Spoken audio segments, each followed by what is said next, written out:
현재 인도에서 K9 백문을 추가 주문하는 사안에 대해서 중국이 참견하고 나섰습니다. 지금까지 중국은 한국의 방산을 경계했지만 사실상 발만 동동 구르고 있는 상황이라고 알려졌는데요. 한국의 방산 수출은 중국 진영과 반대이기에 중국이 어떻게 해볼 수가 없었기 때문입니다. 그런데 중국에서 이렇게 인도를 방해하는 모양새와 한국에 대해 경계하는 이유가 따로 있을 것입니다. 중국 군사 채널 등에 따르면 중국은 K9 수입을 적극 경계하는 것으로 알려진 모양새입니다.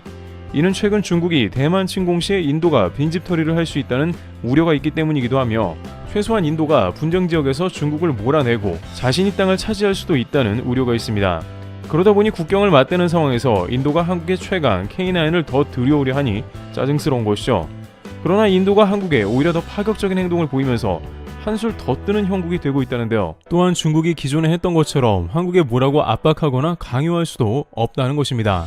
최근 한국은 환율 폭등을 비롯해 다양한 위기가 전개되고 있지만 뜻밖의 기회가 창출되고 있는데 이번 상황은 현재 국제 정세와 정반대이기 때문에 주변국들을 크게 놀라게 하고 있습니다. 특히 미국은 이런 흐름에 내심 반가워한다면서 한국 중심으로 구도가 흘러가길 원하고 있습니다. 현재 동북아 정세에서 벌어지는 일과 한국의 역할이 확대되는 국면이 심상치가 않다는데요. 우선 인도의 경우에는 최근 민주진영임에도 불구하고 각종 도발 행동으로 구설수에 오르고 있습니다. 그 주된 이유로 인도는 인구가 중국 이상이라는 말이 나올 정도로 15억 인구 대국인데 이러다 보니 정치 체계가 매우 독특하고 외교 역시 예측할 수 없는 방향으로 튀고 있는 것입니다. 많은 인구를 먹여 살리고 불만을 잠재우는 것은 인도 정치인들이 제1순위로 고려해야 하는 것이죠. 여기서 즉각 인도 내각은 이러한 것은 인도인들의 일상적인 삶을 위협한다며 특단의 조치를 취합니다. 인도는 당장 주식으로 쓰이는 밀을 수출 금지시키고 국제 곡물시장 가격을 폭등하게 했습니다. 우크라이나에서도 밀 출하량이 줄어들고 전 세계적으로 식량 보호주의가 확산되는 이유도 있었지만 인도는 세계 2위 밀 생산지이기 때문에 이러한 행동은 후폭풍이 오기 마련인데 개의치 않고 실행한 것입니다. 또한 인도는 이러한 비상사태가 오니 미국을 쩔쩔매게 하는 국면이 지속되고 있습니다. 최근 8월에만도 러시아 선박이 인도에 7척이나 드나들고 있으며 교역을 크게 확대하고 있습니다. 미국의 목표는 서방들과 민주진영이 힘을 합쳐서 러시아 돈줄을 끊어버리고 힘을 빼놓는 것입니다. 그러나 인도는 러시아의 유조선을 비롯해서 각종 서방의 제재 물품을 마음껏 수입하고 있는 것입니다. 미 싱크탱크 등에서는 인도가 러시아의 생명줄을 연장시켜주는데 한 역할을 하고 있다며 불만입니다. 하지만 미국이 인도가 쿼드라고 해서 러시아를 제외하라며 설득할 방법은 거의 없어 보입니다. 국제 정세로 보자면 쿼드의 출범은 사실상 타겟이 러시아가 아니고 중국을 겨누는 상황이기 때문입니다. 러시아가 일으킨 건 우크라이나와 유럽의 위기이지 인도태평양 전략에 직접적 영향은 끼치지 않습니다. 물론 이것이 트리거가 되어서 중국이 태평양 패권을 장악하려고 대만부터 침공할 가능성도 제기됩니다만 중요한 것은 인도는 쿼드의 목적인 중국 견제를 이전보다 훨씬 강화하고 있다는 점인 것입니다. 인도 국방부는 자국 군대의 80% 이상을 러시아산 무기로 채워 넣으며 중국을 타겟으로 움직여왔습니다. S-400 등 러시아의 지대공 미사일을 구매할 때는 미국이 패트리어트를 구매하라며 반대했습니다만 인도는 공급이 느리고 가격이 비싸다며 러시아산 지대공 무기를 도입하며 현재도 중국 국경에 배치 중이죠. 일면 뭐로 가도 서울만 가면 된다는 식으로 미국도 어쨌든 최종 목적은 중국이기 때문에 그 과정은 골치가 아프지만 그냥 참고 있는 것이며 인도는 마이웨이 미국에 방해하지 말라는 것입니다. 방산품마저 러시아산을 잔뜩 구매했는데 원유나 천연가스를 구매하는 것은 일도 아닌 것입니다. 실제 중국은 안 그래도 사방이 적인데 인도까지 중국군을 타겟으로 삼고 움직이다 보니 전선이 한계가 더 생긴 셈이기 때문에 인도와는 최대한 평화롭게 지낼 제스처를 보내고 있습니다. 둘이 한 목소리를 내면 28억이 한 목소리를 내는 것이고 파급력이 클 것이라고 주장했습니다. 중국이 그런데 이렇게 움직이는 이유가 있는데 바로 쿼드를 흔들고 인도를 진정시키자는 겁니다. 왕이 부장은 중국과 인도가 서로 소모하는 라이벌이 아니며 성취하고 협력하는 대상이라고 했는데 중국이 갑작스럽게 이렇게 부드러운 태도를 보인 것은 지금이 최적기라고 여겼기 때문인데요. 이는 인도가 러시아 침공에도 불구하고 미국이나 서방 편을 들지 않았기 때문입니다. 중국은 러시아와 역사상 가장 사이가 좋기에 인도와도 화해할 수 있을 것으로 판단했습니다. 인도는 국경 분쟁으로 반중 위기가 극에 달해 있고 대만 침공 시 반드시 신경 써야 하는 국가입니다. 대만을 침공할 때 미국을 상대해야 하는데 인도가 국경을 닫고 있으니 거슬리는 것이죠. 그래서 우선 대만 문제를 해결하기 이전에는 절대 인도를 자극하지 말고 화해하자는 것입니다.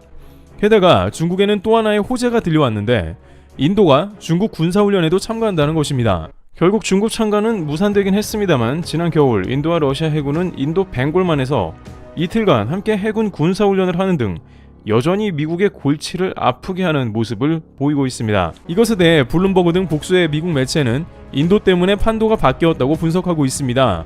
미국의 외교 관계자들은 중국은 그래도 미국이 화를 내면 눈치라도 보면서 행동하는 편인데 인도는 그냥 제멋대로라며 러시아를 가장 대놓고 지원하는 게 인도라면서 불편한 심기를 드러냈습니다. 반면 러시아와 중국은 이번 일로 인해서 쾌재를 부르는 상황이 이어지고 있습니다. 러시아나 중국이 미국을 대항해 자신들의 세력을 만들고 싶어하나 그럴듯한 동맹국이 없었고 대부분 아프리카나 구소련 국가, 일부 중동 국가 등 약소국들에 지나지 않아 탄력을 못 받았는데 이번 훈련에 인도가 참여하게 되어 중국도 환영하면서 인도와 한 팀이 될 수 있다 본 것입니다. 또한 이 일로 인해 이란을 비롯해 일부 반미 노선을 타는 국가들도 러시아 측 합류가 가속화될 수 있어 인도태평양 쿼드 군사동맹체에 가입된 인도의 이번 행동이 도마 위에 오르게 된 것입니다. 중국은 즉각 이 일에 대해 박수를 보내면서 인도 때문에 안심할 수 있게 되었다고 하는데 일부 채널에서는 중국과 한 배를 탔는데 적어도 군사적으로 무슨 문제가 있겠냐는 것입니다.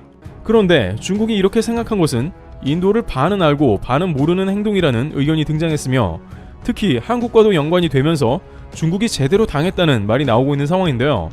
우선 앞서 왕이 외교부장이 인도에 다녀간 직후 중국에서는 대단한 외교 성과라고 발표했습니다. 그런데 그 다음 주 인도 매체에서는 대체 중국이 왜 왔냐는 취지의 보도가 이어졌습니다.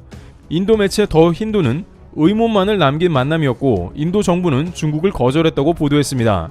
인도 내각에서는 국경 문제가 제대로 해결된 것이 하나도 없다며 불만을 드러냈습니다. 인도에서는 오히려 중국을 더욱 경계하며 믿어서는 안 된다는 분위기가 강화된 것입니다. 그러더니 급기야 최근 인도 국방부의 발표에 중국이 깜짝 놀라는 국면이 등장해버린 것입니다. 인도 복수의 매체에 따르면 인도는 히말라야 국경에 탱크를 배치하는데 큰 어려움을 겪고 있었습니다. 기존의 탱크들은 크기가 커서 히말라야 산맥을 통과하는데 난관이 있었으며 이 때문에 중국과의 국경 싸움에서 밀리게 되는 결과로 이어져 이에 대한 해결책을 모색하고 있었던 것이죠. 또한 중국의 탱크는 첨단 장비를 장착해 인도를 쉽게 저지할 수 있다는 분석이 이어졌습니다.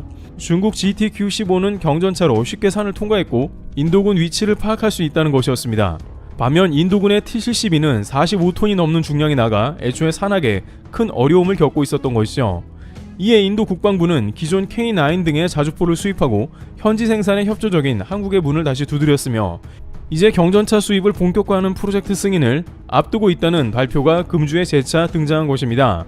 게다가 인도의 유라시안 타임즈에 따르면 인도는 러시아의 전차를 구입하려고 검토했다가 러시아의 경량 테크인 스프루트는 인도가 검토 후 여러가지 이유로 거절했다는 것입니다. 게다가 미국에서도 계속 인도가 러시아 방산만 구입하다가 한국 방산을 구입하니 환영합니다. 최근 미국의 러시아 사태 때문에 무기가 모자라 속이 타는데 한국 때문에 해결된 맥락과 비슷하죠. 생산하는데 시간도 오래 걸리며 몇 가지 사안이 걸리며 게다가 현재는 전쟁이 진행 중이기 때문에 인도에 제대로 공급될 가능성이 떨어지죠. 반면 한국은 K9으로 제대로 충분히 만족을 시켰습니다. 따라서 인도 방산업체 L&T는 한화 디펜스와 전격 경전차 프로젝트에 협력하기로 했습니다. 이미 K9 차대로 만든 조라와르 경전차가 4, 5월에 테스트를 끝낸 것으로 전해지고 있는데요. 산악 지형과 높은 경사면의 타겟을 잡고 공격하는데 효과적인 능력을 발휘하는 것입니다. 또한 나토의 표준 스펙을 갖추고 새로운 스마트 탄약을 탑재해 우수한 화력을 보내주고 있습니다. 25톤인 경량 차량으로 금액도 낮은 편이며 수륙 양형으로 다양한 지역에서의 전투가 가능하기도 합니다. 여기에 각종 첨단 장치가 탑재되어 중국 탱크와 겨루는 인도군 현대화에 걸맞다는 의견입니다. 물론 지금까지 인도에서 한국과 K105 경전차를 협력한다는 소식은 지속적으로 전해졌습니다만 350대가량의 전차를 하나와 인도 업체가 현지에서 생산할 가능성이 가장 높아진 것입니다. 기타 업체도 있지만 현재까지는 신뢰도 높은 K9 자주포를 진행한 한국이 대상으로 거론되는 상황이며 이는 중국과의 국경 분쟁에서 산악지대에 배치되어 맹활약하게 된다는 분석이 나오고 있습니다. 이처럼 인도에서 화력 좋은 경전차 탱크를 수백 대 이상 국경에 배치한다는 발표가 나오면서 중국은 러시아와 함께 또 하나의 동맹으로 인도를 포섭하려다가 된소리를 맞게 된 상황이 나왔습니다.